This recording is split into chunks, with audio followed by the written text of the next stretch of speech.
네, 최근 내각 구성과 관련해 인선이 철회되거나 후보자가 사퇴하는 일이 있어서 대단히 안타깝고 송구한 심정입니다. 그럼에도 국민주권정부는 초대 내각을 구성할 적임자를 찾기 위해 전력을 다하고 있다는 점과 우리 정부의 성공을 바라는 마음은 여기 계신 모두가 같을 것이라 생각을 합니다. 인수위도 없이 출범한 국민주권정부 어느덧 50여일이 지났습니다.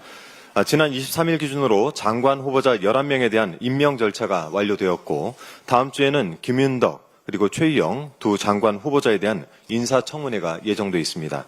이 원활한 국정 운영을 위해서 장관 인선이 차질 없이 진행되어야 할 텐데 이 국민의힘 발목 잡기가 정말 경우를 넘어서고 있습니다.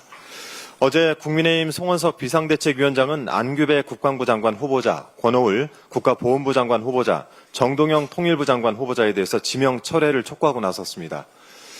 국민의힘 내부가 엉망이니 이 시선을 밖으로 돌리기 위해서라도 이런 짓을 한다는 것은 이해는 하더라도 그 사유가 합당하거나 분명해야 하지 않겠습니까? 지금의 태도는 국정 발목 잡기 그 이상도 그 이하도 아닙니다. 송원석 위원장이 장관 후보자들을 두고 도무지 정상이라고 볼 수 없다라고까지 비난을 하던데요. 글쎄요, 내용을 떠나서라도 비난을 할 사람이 비난을 해야죠.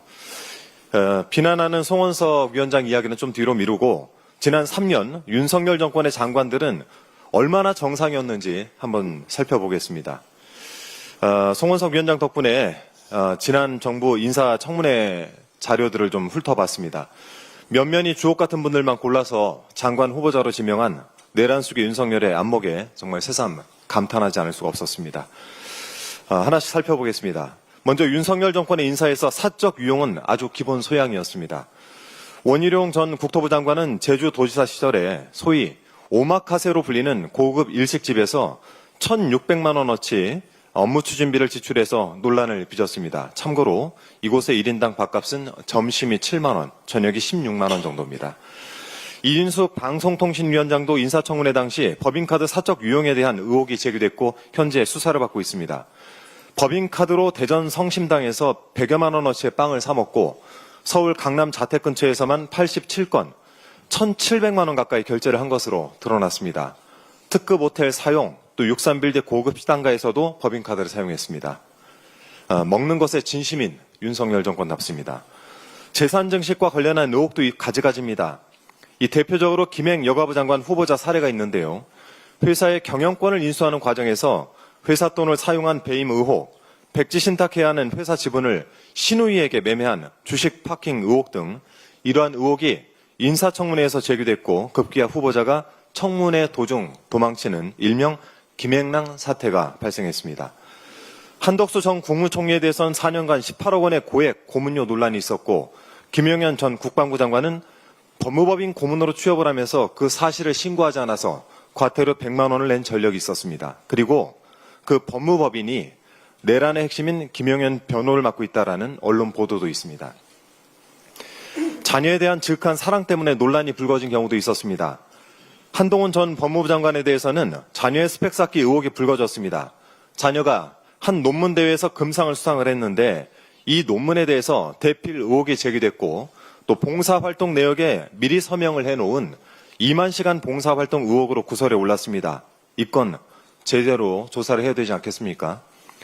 유상임 과기정통부 장관은 그 자녀가 마리화나 흡입을 하고 미국에서 불법 치료한 사실을 질병이란 핑계로 덮으려고 했고 또 정호영 복지부 장관 후보자는 자신이 근무하는 의대에 두 자녀를 편입시켰다라고 하는 아빠 찬스 의혹이 불거지면서 자진 사퇴했습니다.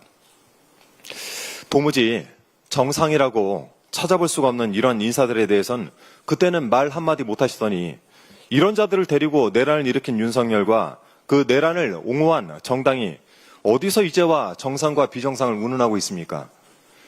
더욱이 행사장에 자신이 자리가 없다라고 하면서 당직자에게 폭언을 퍼붓고 발로 걷어차서 큰 논란을 일으켰던 갑질의 대명사 송원석 비대위원장, 과연 정상과 비정상 이 단어를 입에 담을 수 있는 자격이 있습니까?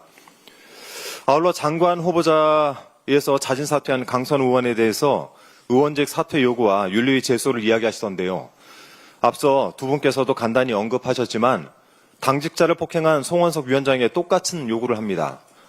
당장 위원장을 비롯한 의원직에서 사퇴할 것을 요구하고 자진해서 물러나지 않는다면 민주당도 송원석 위원장을 갑질 및 폭행으로 윤리위에 제소할 것을 말씀드립니다. 이러한 국민의힘 내부 성찰 처절하게 하시길 바랍니다.